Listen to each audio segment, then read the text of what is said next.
Hello and welcome to the very first episode of What Netflix Sent Me.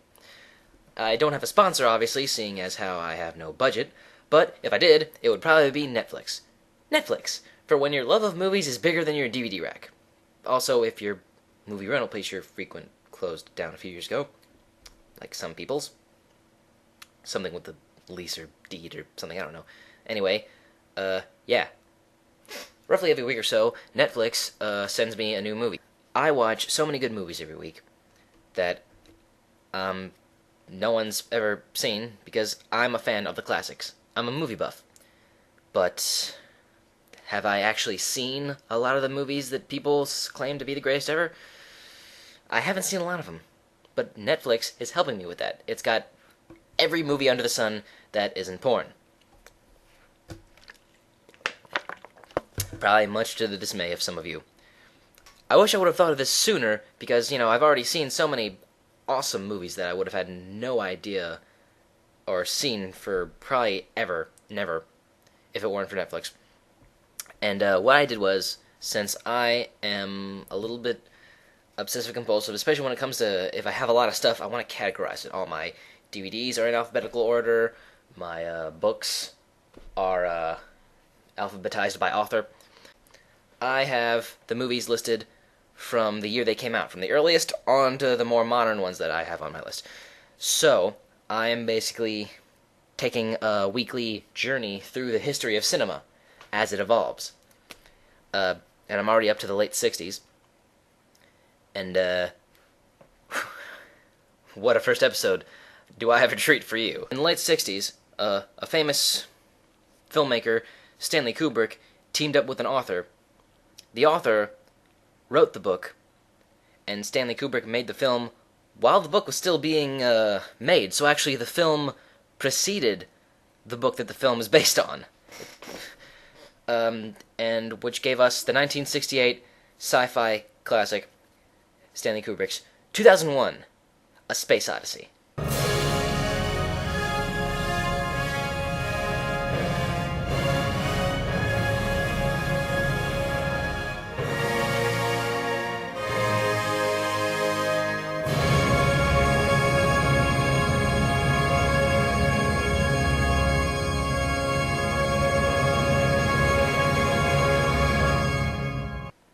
Now, some people call this movie the greatest science fiction film ever made, if not one of the greatest films ever made in general.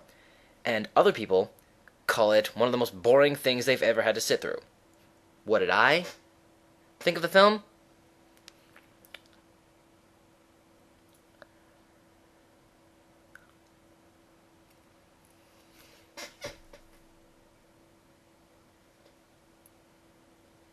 I don't know. I got nothing. 2.5 hours, I turned it off and went, what the hell did I just watch? It's puzzling. I don't know whether to love it. I don't know whether to despise it. My brain hurt. I tried. I really tried. I get it a little bit. I went on Wikipedia afterwards and researched how it all went down, but let me, First, there's darkness. Nothing on the screen for about 2.5 minutes.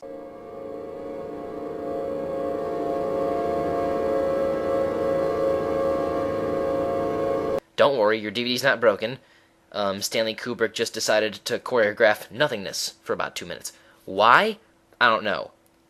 How they choreographed nothingness for 2 minutes? That's an even more interesting question. Still don't know. Then there's monkeys.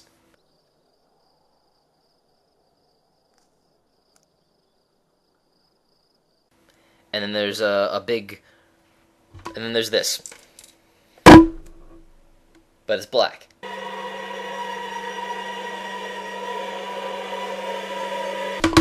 And then the monkey kills somebody.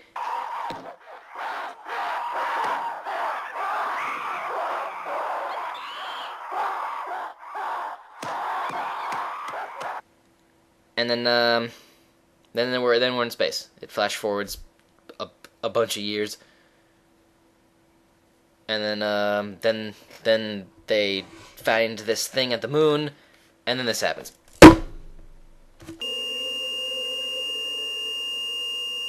18 months later, we're on a ship. They're going to Jupiter for some reason that they're not telling us why. And Hal is there. And Hal, we all know Hal. And even if we don't know Hal, we all know the stuff Hal says. Like, Just what do you think you're doing, Dave? And, I know I've made some very poor decisions recently. and of course... I'm sorry, Dave. I'm afraid I can't do that. Yes. And then he goes crazy, kills everybody except one guy. And somehow they managed to stretch out everything I just said in a couple minutes to, 2 hours. Give or take. A couple minutes. Yeah. At that point, I'm ready for the movie to end. Or the climax of the film. And then,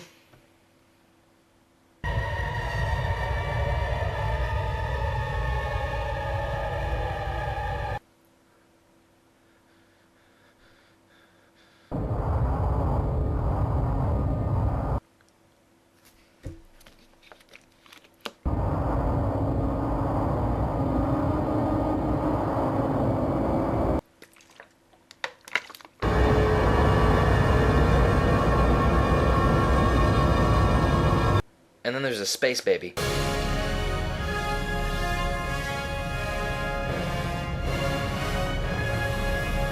And the movie's over.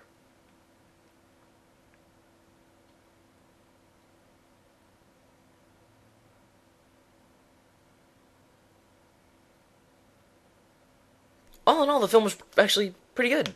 I mean, the middle part was with Hal, and visually stunning, amazing. I couldn't find a single flaw in it. Obviously, the computer technology was a little meh back then. I mean, the computers were still just starting out, but besides that, it was completely believable. It was not a flaw. I had trouble believing it was made in the late 60s, 70s. Maybe even early 80s, but no, 68. Astounding. If you're gonna watch it, if you're gonna sit through 2.5 hours for anything, sit through it for the parts where they're in space, and it's just amazing. And it's realistic, too. There's no sound when they're out in space, explosions, there's not all fire and big sound effects, and when arms in space, like, no, there's no sound. There's no air for the sound waves to travel. So, when you're in space, it's very quiet, and it's eerie, and it sets the mood. It's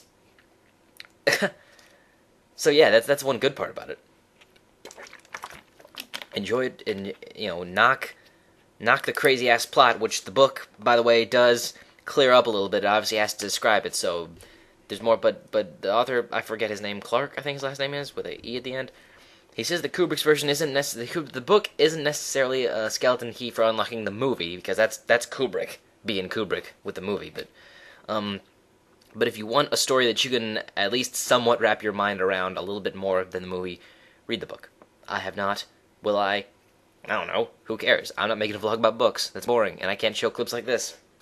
Well, that's all the time we have for today. Stay tuned next week for when I review A Clockwork Orange, another film by Stanley Kubrick. Let's hope it's not as much of a mindfuck as this one was. What am I saying? Of course it will be. It's A Clockwork Orange. I'm afraid, Dave.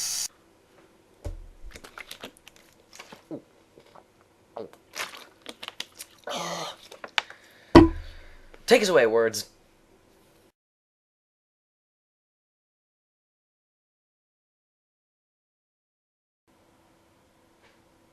What the hell was that?